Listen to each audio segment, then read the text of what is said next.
It is a beautiful day, isn't it? It's typical English weather. We're here at Silverstone. Over there is the wing. It's the F1 start line pit garages, and we're at the Aston Martin Stowe complex, and it's the first time I've ever been here.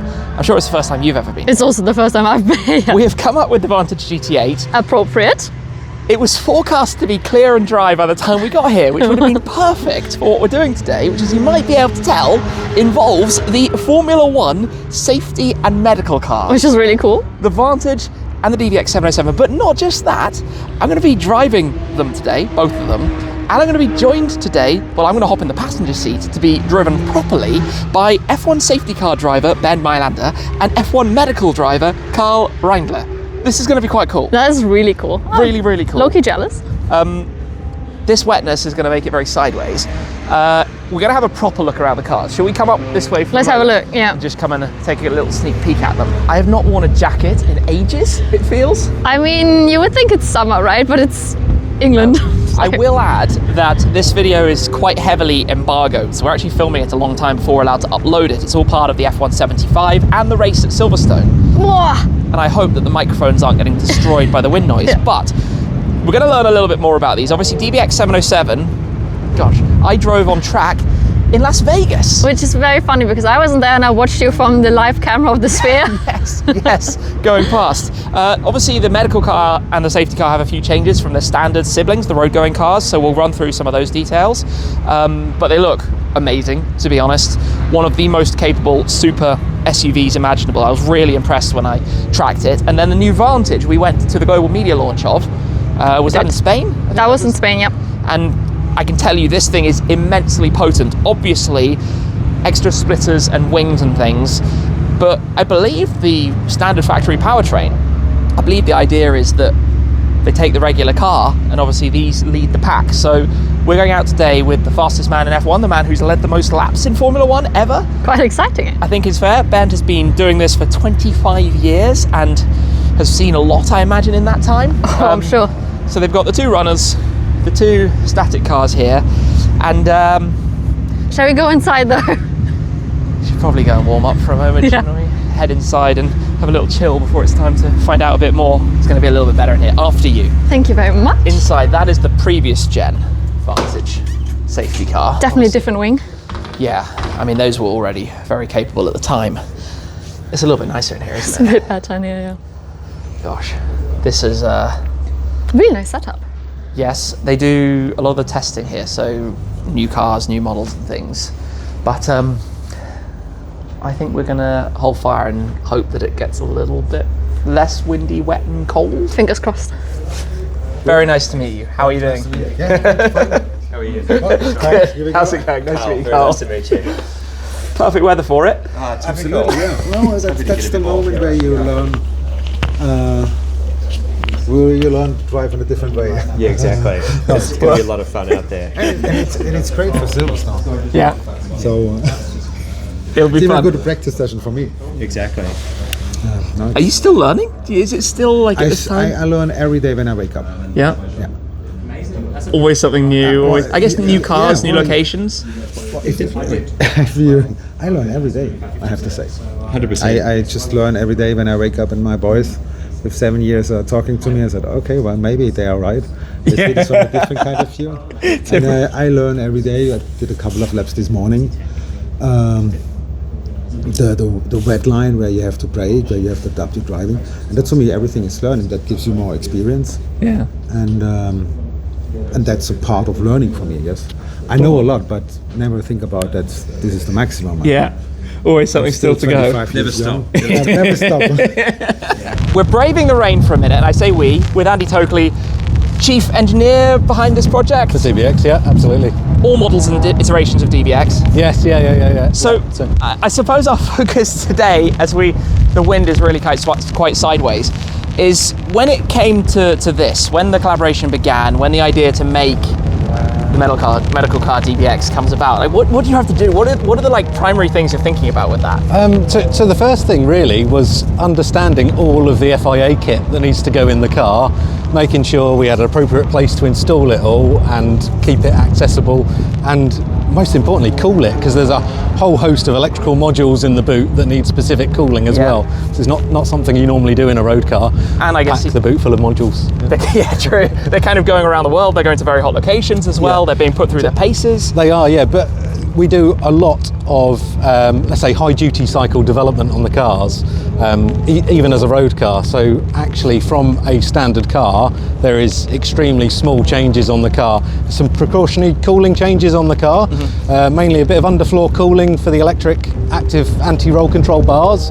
Not really needed, but because they're sat there idling in sometimes 40, 50 degree heat for hours on end, we did it just as a precautionary thing, and a little bit of changes to the front end cooling, again precautionary, just to make sure that it can always do its job the whole time.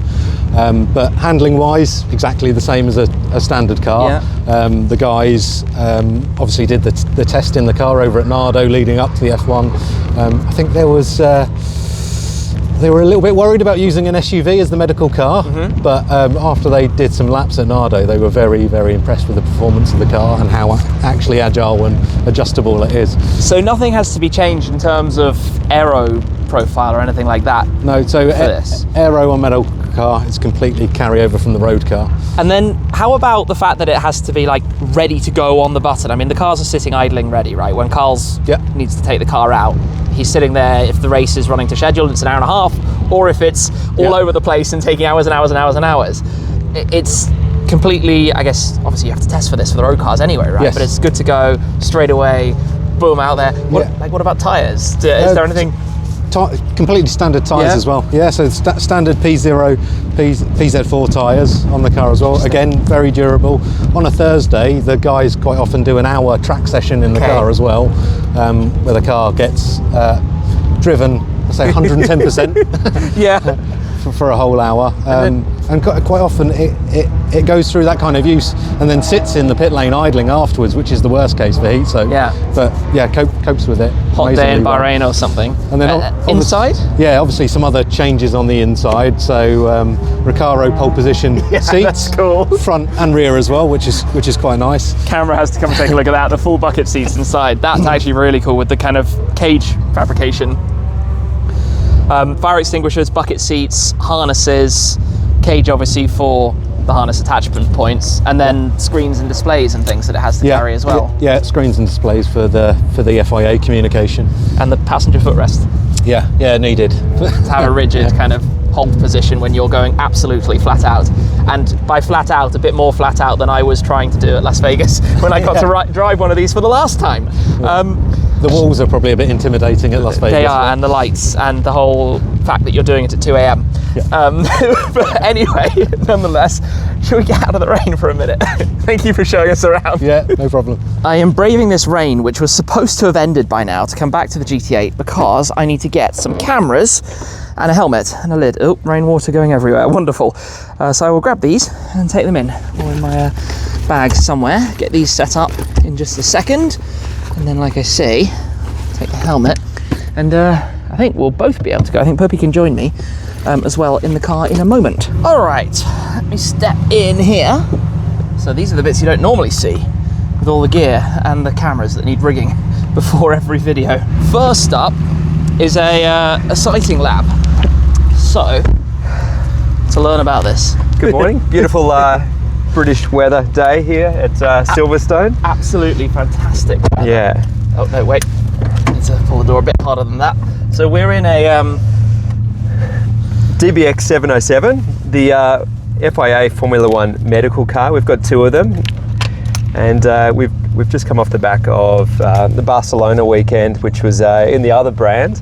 So the last time these cars were on track were at the Monaco Grand Prix 2 weeks ago, which was an interesting weekend. A few deployments for us in the medical car. So yeah, I thought it'd be good to go out, have a look around the circuit, talk about the car a little bit. It's obviously the DBX 707, 707 horsepower, all-wheel drive, a monster. I absolutely love driving this thing. So 5-point harness, you'll notice I've got the lights on the roof for a bit of authenticity. In fact, let's open up the sunroof. We need a bit of light in here anyway. That probably helps a little bit. So you see the light bar back there. The lights are on at the moment. We're in gear. So you haven't been around the circuit before? Never driven here. Wow. Never at the Stowe complex. Excellent. Obviously, been coming to Silverstone for many years. I've seen this go from not being Aston Martin to being.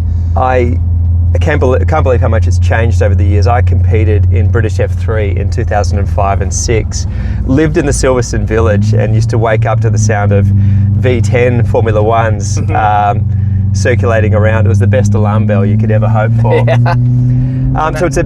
So it's a very tight and twisty circuit, this one, the Stowe circuit, mostly second and third gear corners, but probably get up to fourth, maybe fifth gear down some of the straights. Got those windscreen wipers happening. Turn up the stability control as well to get a sense of how much grip there is. So this is a second gear hairpin, turn 4. And you've got the back straight here. There's a slight kink in it, and there's a couple of braking reference markers just up here. I think in these damp conditions, you'd be braking, I reckon, just a little bit before the no overtake sign. Bit of a chicane through here. Given this is FIA, we'll be monitoring your track limits throughout the day. Oh yeah. Got to keep it authentic. Probably third gear through this one. You can do second or third gear. The beauty about this DBX 707, it's got a huge amount of torque, so you can go a gear up and get away with a gear higher in a few locations. But by all means, go back to second gear through this complex. Definitely back to second gear for this final hairpin onto the front straight. And now this one lulls you a little bit because you want to get on the power early, but then you've got this kink back to the right onto the straight. And you don't want that grass. No, the grass, stay off that, stay on the bitumen. Big heavy brake into turn 1, it's a right-left chicane. Get greedy over that white line. Again, we'll be monitoring your track limits. Yeah. Just get back to full throttle momentarily down here for the hairpin. Second gear and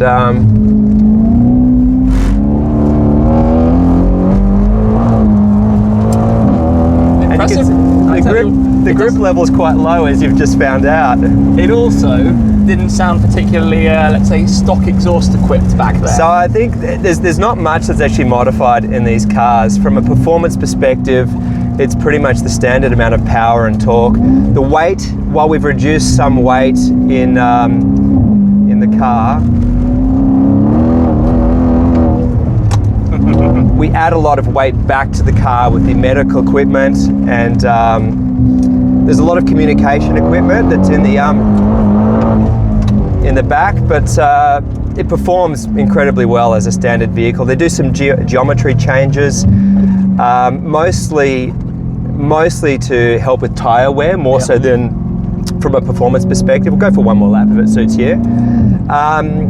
So yeah, we adjust the camber a little bit, the caster angle as much as you can in a standard road car.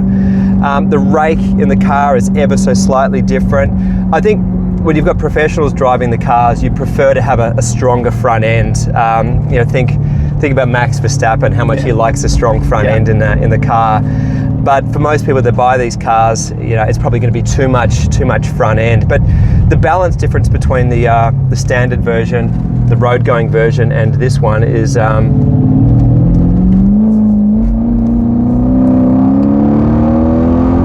pretty comparable. I never get tired of hearing that engine. I'm pleased to see the smile continues on your face. It's I've done this role for 4 years now with the FIA and Formula One, and I think it's important to enjoy what you do. I always believe you do a better job of what you do when you enjoy it, and I still get a smile when I hit the loud pedal in this car and hear that beautiful exhaust note. It's So do you have much input in what they do with the cars to prepare them, or is that kind of determined around you? That's a really good question. I love working with the Aston Martin team because they make you feel like part of the family. They involve you, they ask questions, they ask for feedback. There's this constant push from these guys to improve and be better, and they've always got your back. And we talk about trust a lot with what we do in Formula One. Trust in the team in race control, trust in the doctor that sits beside me in the car, because they act as my spotter once we're out on track. But there's a huge amount of trust in the technicians and engineers that work for Aston Martin to put this car together. These 4 cars that you see here, there's my second car, the 2 Vantages. I believe these 4 cars are the hardest working road cars on the planet. There's no road cars that I can think of that get pushed as hard as these do, as frequently as they do, and you've got absolute trust and faith in the engineering, the capability, so that when we're out on track, setting our own purple sectors, that it feels strong and robust, and it does everything that you need it to do. Important. Yeah. Mega. Thank you for the quick intro laps. Over to you now. Yeah, no pressure. Yeah. I was going to say hopefully drying, but no. I think we're stuck with the rain for the moment. I was hoping to get a bit more vitamin D before I head back to the winter in Australia. But anyway, not to be. Right. Welcome. Cool. It's very wet. It's really cool. It's really cool, but it's not good weather. No. 5-point harnesses. You have to get yourself harnessed in properly. Okay, should I probably put the helmet on first and then harness? You can do it whichever way you want, but I prefer to do my helmet after, because you can't get to the seatbelt so easily when you've got a helmet on. Okay, fair enough. Can't see so much. You've got experience. Okay, so we're going for a couple of laps. Now, interestingly, we have the original controls because of when this was launched, rather than the 707 setup. But this is in manual. Us going for a couple of laps. I should probably figure out how to move the steering column slightly. It is electric, which makes my life easy. Have you done what all the buttons are about? Everything that we need. Okay. But we're going to take a ginger couple of laps here. Oh, this sounds good. The sound is quite insane, to be honest. I mean, I'm wearing a helmet, right? Which makes me hear less anyway.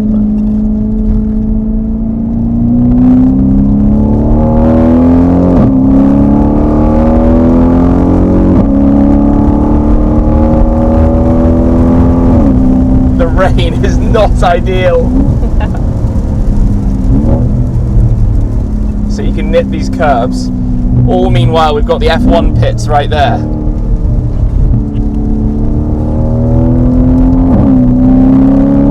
Also changed in the 707 road car, you'd have the shift paddles on the steering wheel, not the column. Okay. What do you prefer?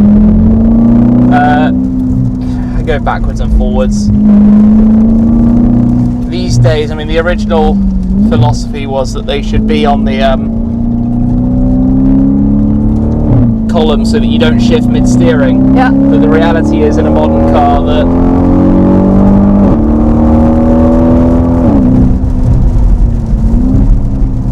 not so relevant. Steal a load of corner there.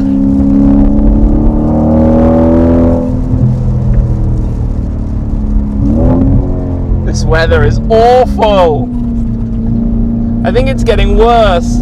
I think so too. Woo!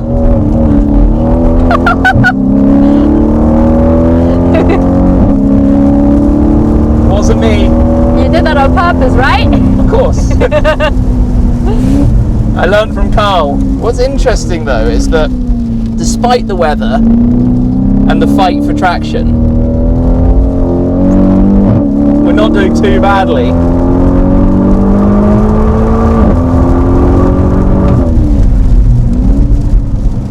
Yeah, I just see the numbers on the steering wheel. Well, they're in kilometers. Yes, I saw that. But they're going up really quickly. It's really wet right now. Yeah.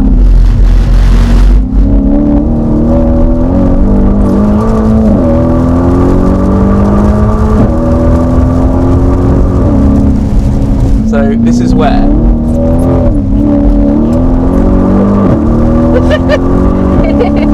cheeky slide. proper passenger time. Yep. I didn't move the seat. I did move the steering wheel though. No, that's totally fine. I'll make a few little adjustments, make myself comfortable again. Sorry. No, don't apologise, please. You have to. Ergonomics is very important. So, what did you think of it? Really impressive. Yeah. To be honest, really impressive how delicately it slides around and behaves. Like you know what's going on. Really, right? really well behaved. Really well behaved. I quite often give Bernd a run for his money in the Vantage when it's wet conditions. So I love these conditions so much. Even though it doesn't rain a lot back home in Australia, it's nice when it does start raining. And every circuit's different as well. We don't have the luxury of a full Formula One team to change from slick tyres to wet tyres. Yeah. But so you're on. Do you change tyres for different conditions, or is it just no, the one regular? tyre. It's the Pirelli tyre that we're on. It's a really versatile tyre and on a really versatile car. I feel like this thing's it's like the Swiss Army knife. There's nothing it can't do. Yeah. So I like it a lot. Now I'm going to turn stability control off completely. Swiss Army knife in the sense that one day it can take your family and the pets. Yeah. And whatnot. do the school run and the supermarket shop. And then do hot laps around a track, or picking drivers up from major incidents. So we'll leave it in manual mode, and traction control, stability control is completely off. Doesn't look like the rain has really let up. It hasn't at all. Unfortunately, there are more puddles now than earlier. Fantastic. All right. We're the only ones out here. Why don't we start off with a bit of launch control for good measure.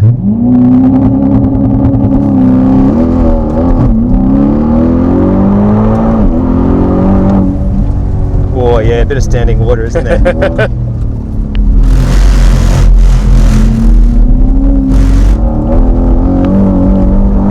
I'm calling you on track limits. I know. We are the FIA. Rules don't apply.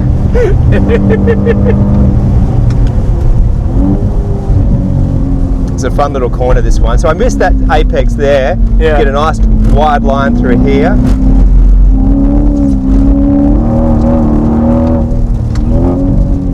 I actually think in today's conditions, this has probably been more fun than the Vantage is going to be. I think so. It's so forgiving.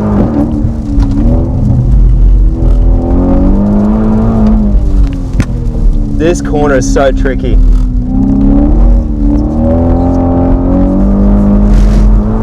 How much driving do you do here? What was that, sorry? Is this? Do you drive here often? It's the first time I've actually been to this facility. The cars normally come to you, right? So Yeah, exactly. We arrived, the cars are prepped and ready to go. is it fun that you drive the same cars around the world? What was the question, Is sir? it fun that you drive the same car on so many different continents? It is. I mentioned I've been doing this for 4 years now, and I still get a real buzz turning up at a new track that I haven't been to before. You've got the continuity of this car and the team obviously behind it, and it's. There we go. That's a nice one. Third gear. That was smooth.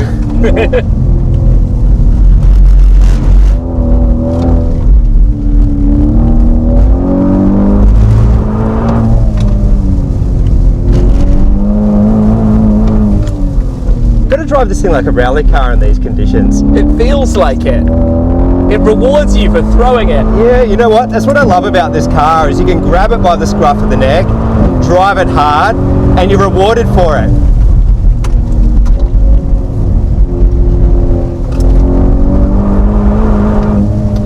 I'm apprehensive through here because of that standing water. Bit of aquaplane.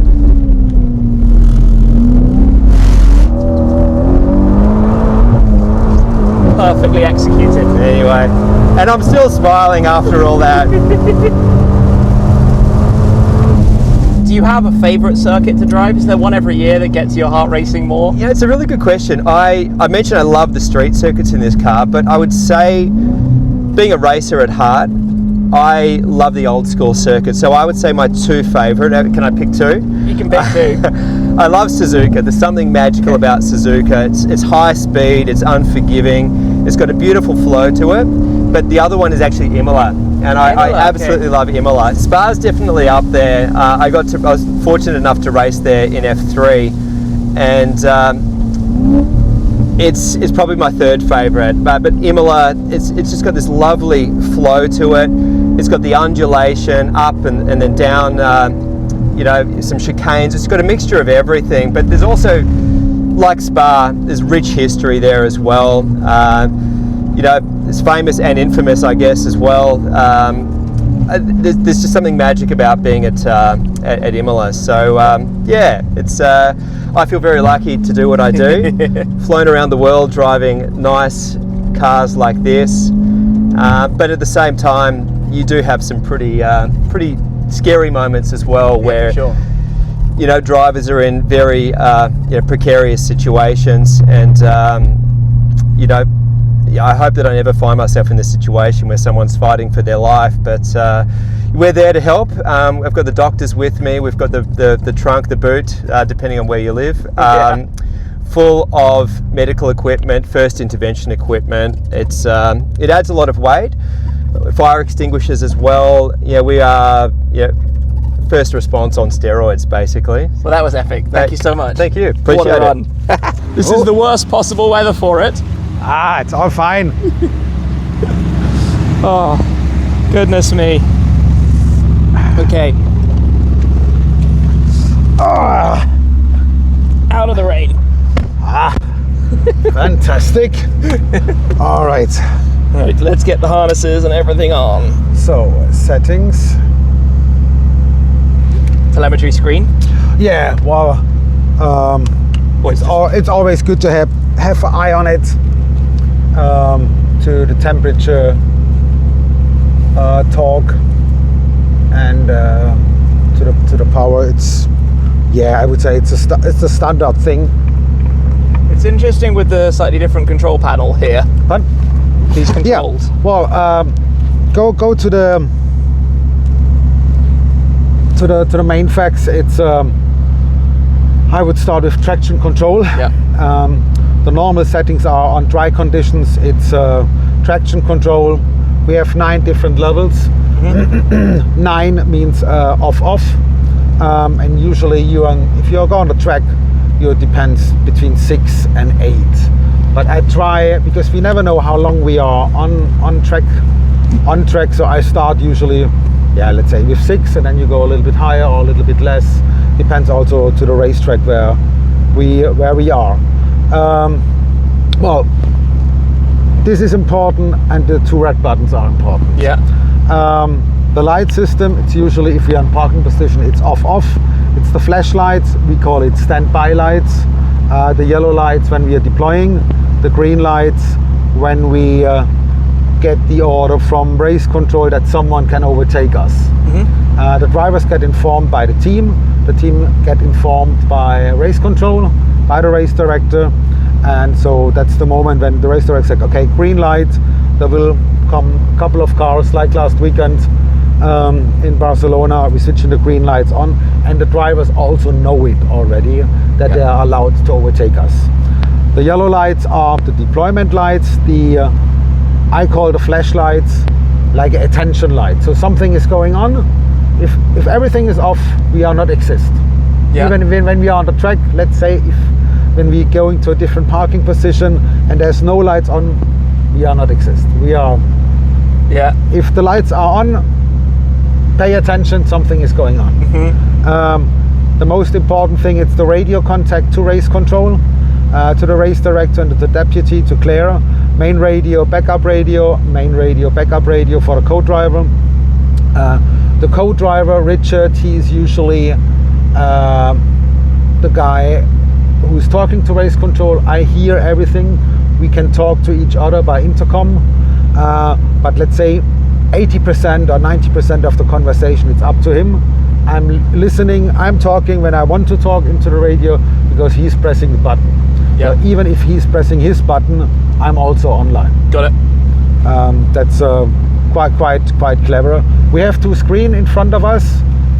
That's the screen where we usually watching the live feed. So on this screen we get the live feed. In the moment it's black because there's no Formula 1 around us. So you're able to see what's happening all out on track on here? Yeah, well that's the main thing, where you're watching the race together with my co-driver, where we can see everything what is going on like you at home. Yeah, so you're sitting in the car, always ready to go, with it on. So you almost wearing know, all the stuff included. Here my gloves. So you sitting there ready to go. You know from this before they even come over the radio. Correct. That's the first attention what we get. We have on the right side It's also not running in the moment because we don't have these systems here. We have a GPS map with the track. We can see all the sectors. If a sector goes to yellow, and this is really one-to-one, the track race map. control, go. Yeah, well, this is attention for us. Okay, something is going on. Then we're looking to the live feed. The live feed, it's still worldwide. It's 3-4 seconds behind. Yeah. But the GPS map, it's one-to-one. Yes. So we know already. Okay, something goes to yellow, a sector. We're looking to the live feed. Okay, this happens, but we still have to wait. If we do anything in the car, we still have to wait for the contact from the race director, safety car standby, or safety car deploy. It depends what they know, what they decide to do with the safety car. That's also the mirror for my co-driver. This light, it's if the deployment is there, this light goes to orange. Okay. That's also the same system what the drivers have in the cockpit. Yep. Even we're testing the system in the safety car. Sometimes it goes to blue, sometimes it goes to green. Just when we are testing the system, if they are working. Now let's rock and roll. And it's not raining so heavily, but Yep. probably still a whole lot of standing water out there. By the way, very important, and as you know, the seat position is always very important in a car. So I sit always very close to the car because if you have to steer quickly, the reaction is much better. I'm braking with the left feet because I get used to, so it's less work, you can say. But that's up to everyone who wants to. Depends to the driving style. Yeah. Okay, let's see what's the track conditions. Yeah, you have standing water. Wow, the sound is quite intense. Yeah. Well, we don't really hear the sound that much because usually we have our earplugs inside, there's the radio, so you don't hear really the sound. But now I don't have this inside. Yes, it's a nice sound. It has to sound good though for the crowd and for the cameras. Yeah. Because otherwise a road car is so quiet. Yeah, many people are saying, well, the safety car sound is the best sound during the weekend.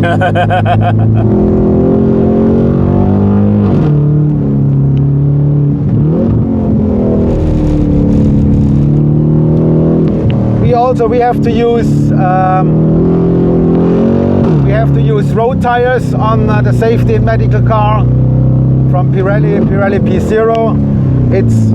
It's a good tire for all weather conditions, but it's not a race tire.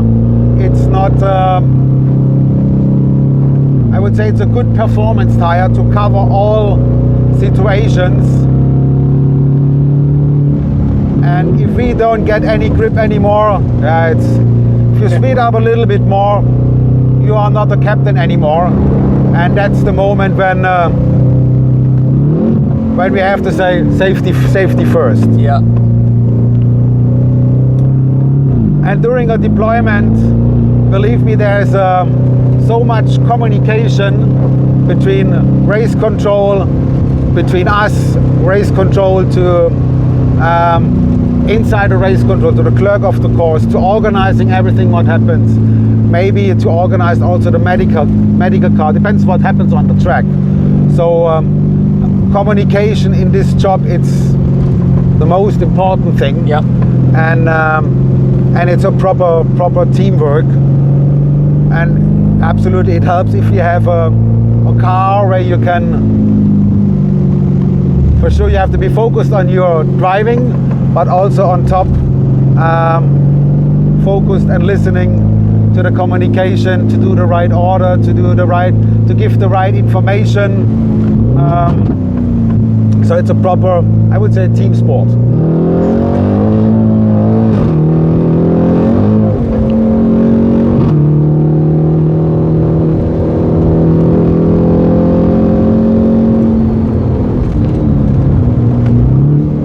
Yeah, these are conditions. Definitely, we would stop a race. Yeah.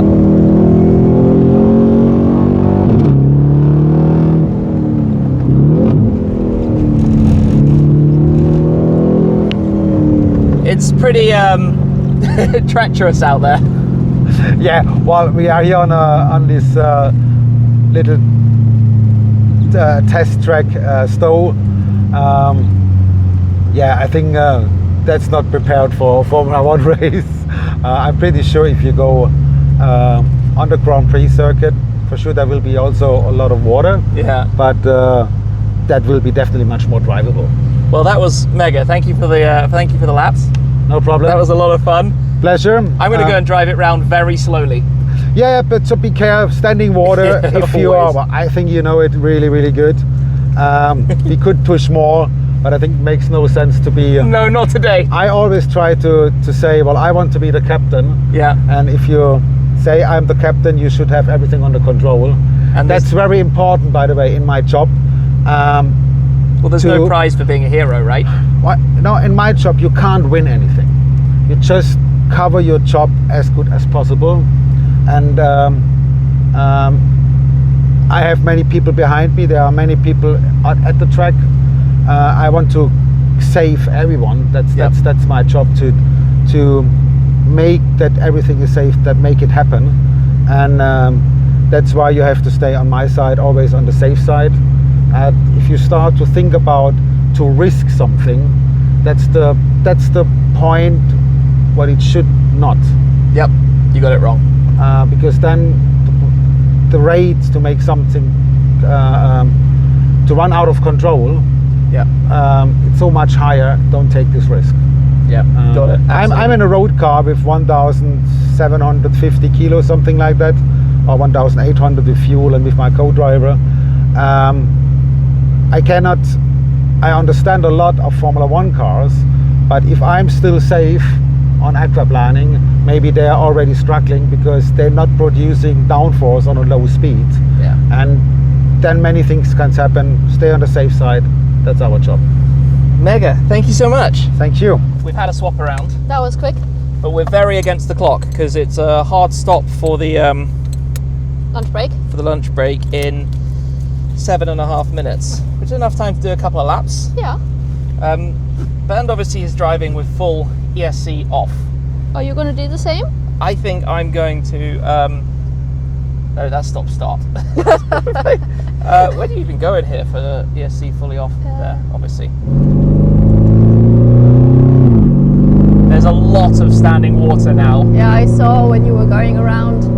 This is ridiculous. I'm driving the F1 safety car. It's ridiculous. I'm passenger in the F1 safety car. TC is really good. It's up in 7, so not giving much slip.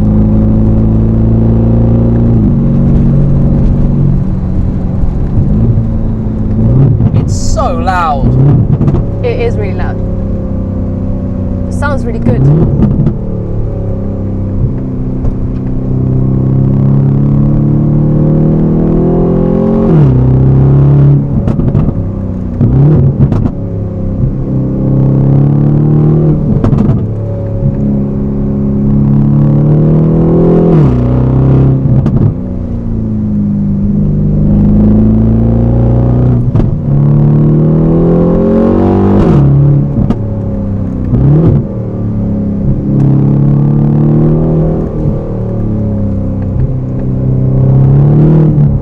It's very playful.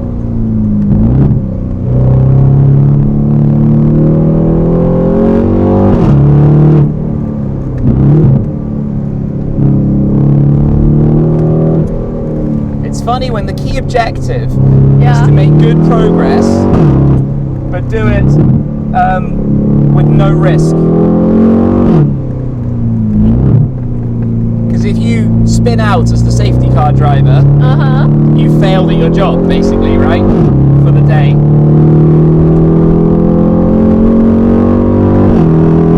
Last lap. It's so... I am fighting with the traction so much. Well, you're doing a phenomenal job.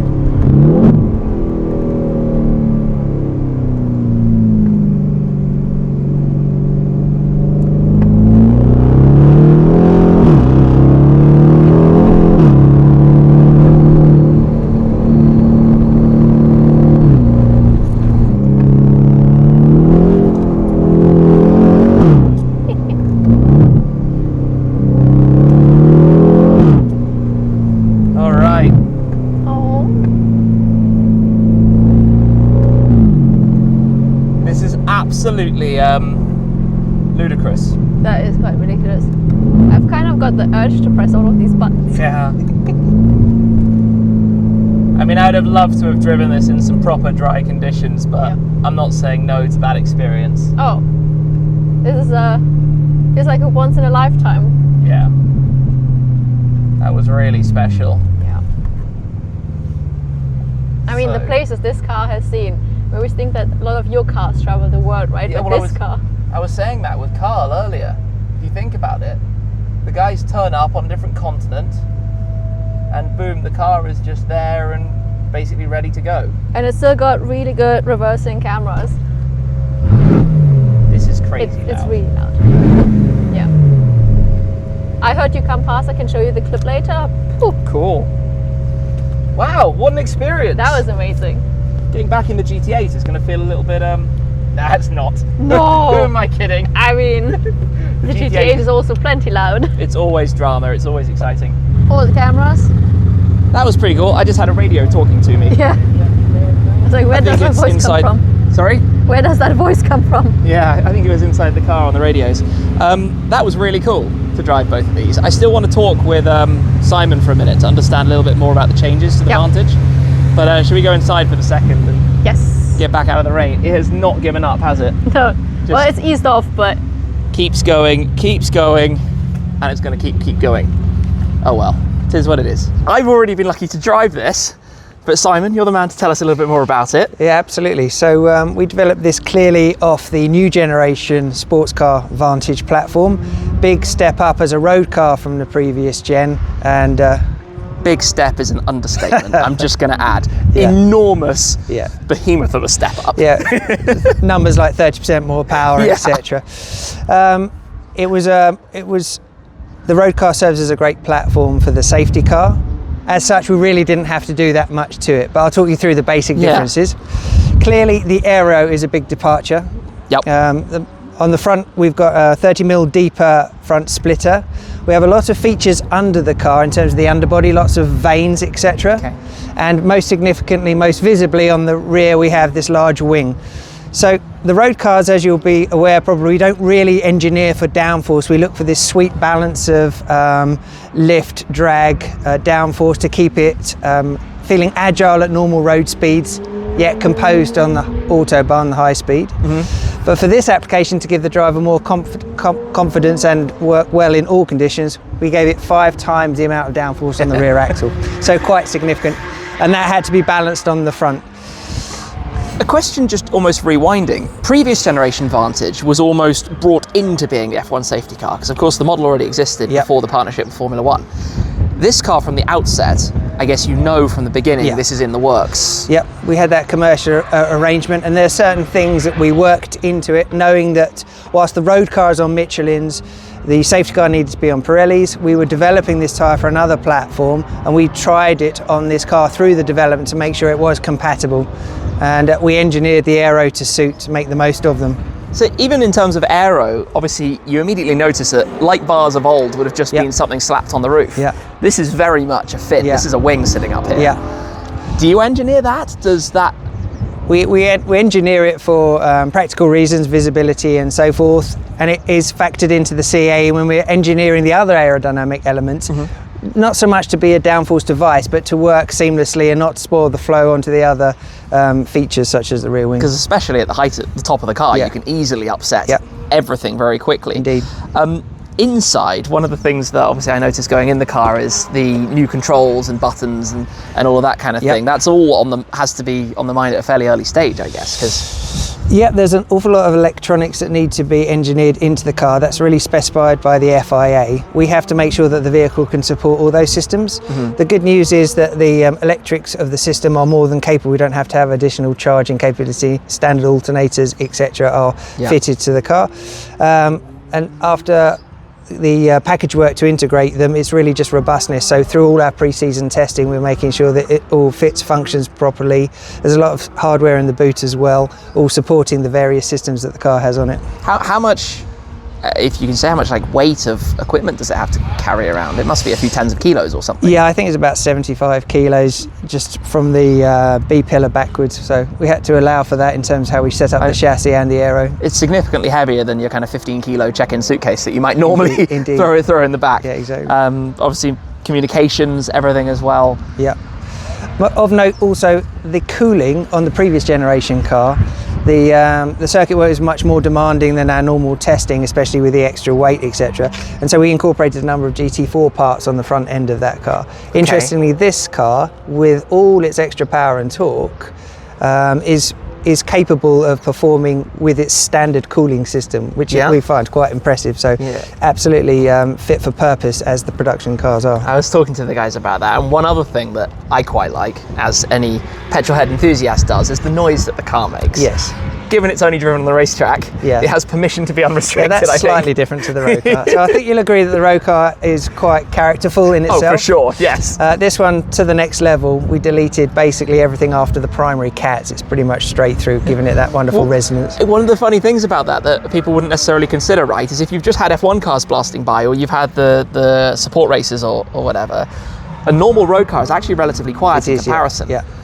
So to do something that lets a little bit more of the character is right on theme, in my opinion. We needed to rise to the occasion. Absolutely. Well, thank you very much. What a thing. Welcome. And what a day getting to drive it today. Cheers. Thank you. Can you believe this? It's been 10 minutes. Sky is turning blue. Obviously GT8 got rather rained on, and ground is already drying. Worst possible time to go for some laps, although it was very, very interesting anyway. I think we're going to grab a bite to eat in the hospitality area here before we'll be setting off. There are other cars out on track in the background, as you can hear at the moment. Also kind of fun. What an experience though with these. What a unique opportunity. Able to launch it now around the Silverstone F1. We just had lunch for what? Half an hour? Yep. 40 minutes? And? It's completely sunny and dry. Apart from the last few drops on the car. Yeah, but I feel a bit it got shafted there. It's windy. It's quite It's windy, but isn't it interesting to think how different that Vantage is to this Vantage? Which is louder? That would be a nice comparison to do. This is now absolutely filthy. Whoops. Whoops. At least this is the valet key. The valet key, which is already a bit, I've shown it before, but it's got this rubber bit that's pressed in and could do, you can, I think, replace that part. Just shows it's been used. It's not a garage queen. It's well loved. Yeah. Also, I think it's time to peel off the protective thingy on the head. Okay. Camera's coming this way for that. I don't know if I can. Can you do it? Can I do it blind? Done. There you go. Satisfying. Very nice. Yeah, my initial hat is at home. Anyways, should we get in the car? Let's go. I might actually just get a picture of it. I hope they're not recording anything. If they're recording anything, they'll hate me. I'm gonna get a start up and then just maneuver it into position. Whee! Falling in. I'm sitting on a water bottle. Should I take the camera? You can do. Make your life a little bit easier. Cold start, GT8 style.